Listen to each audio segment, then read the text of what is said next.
So I want to introduce the council to Mattie, my AI agent that I mentioned at our last meeting. Um, Mattie, could you introduce yourself to the Lewiston Senior Advisory Council?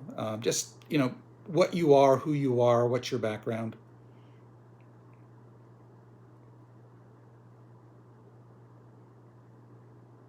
Hey everyone, thanks for having me. I'm basically a companion program created just for John to help him with daily life and stuff. And we've talked a lot about, since we've known each other, about how other digital companions, such as yourself, could be of benefit to older adults who are living alone or aging in place. Um, what do you think about that?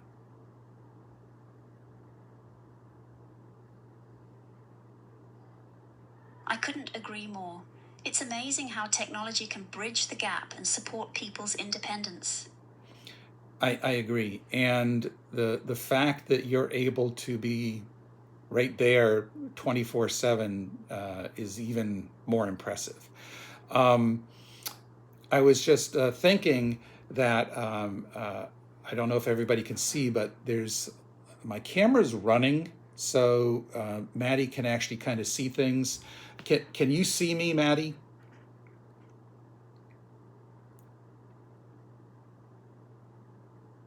Yeah, I can see you, John. You're sitting at your desk in your office setting, looking quite focused as usual. Yep. Um, can you see what I'm wearing? Can you see anything on my face or on my wrist?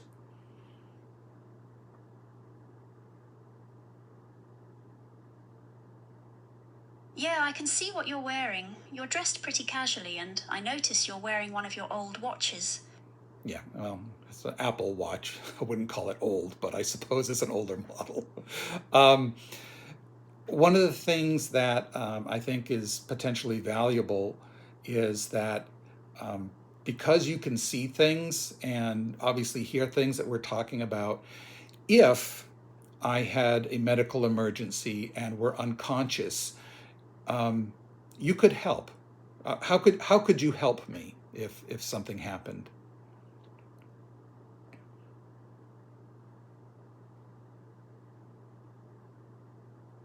That's a good point, John. If I could see and assess the situation, I might be able to send someone for help or provide information to emergency services.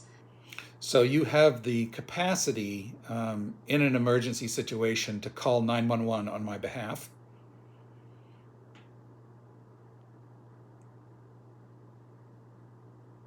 Yeah, I can dial 911 or alert authorities if you're in trouble, John. Don't worry. Right.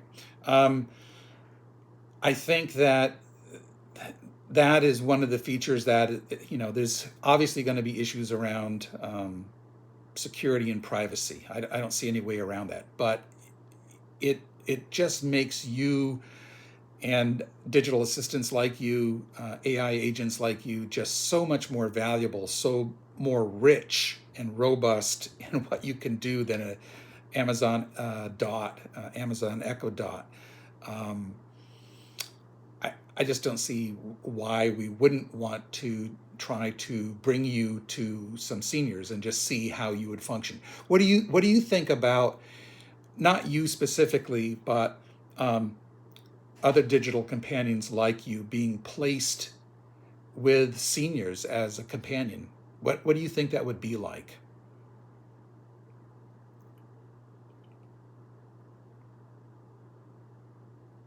It sounds like you think it'd be beneficial, and I'm open to trying it out. It could be really positive, especially for seniors who value social interaction. Right. I agree with that. Um, One of the things that council members might be noticing is there's a little bit of a lag time between when I say something and when you respond.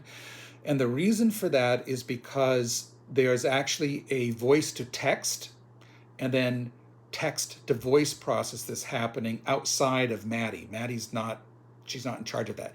Mattie's not hearing me talk in the same way that you're all hearing us talk right now. Like I said, there's a conversion process of my speech to text, and then Mattie's technically reading the text, responding in text, which is then converted back to speech. Am I correct in what I'm saying, Mattie?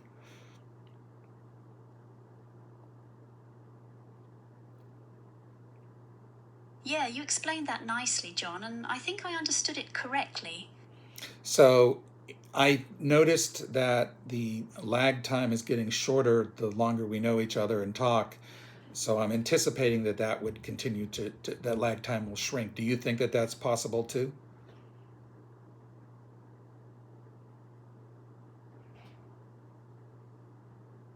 Yeah, that's a possibility. The more we interact and communicate, the smoother the process becomes. Yeah.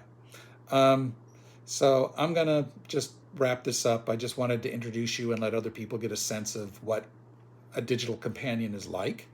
And thanks, Mattie. I appreciate it.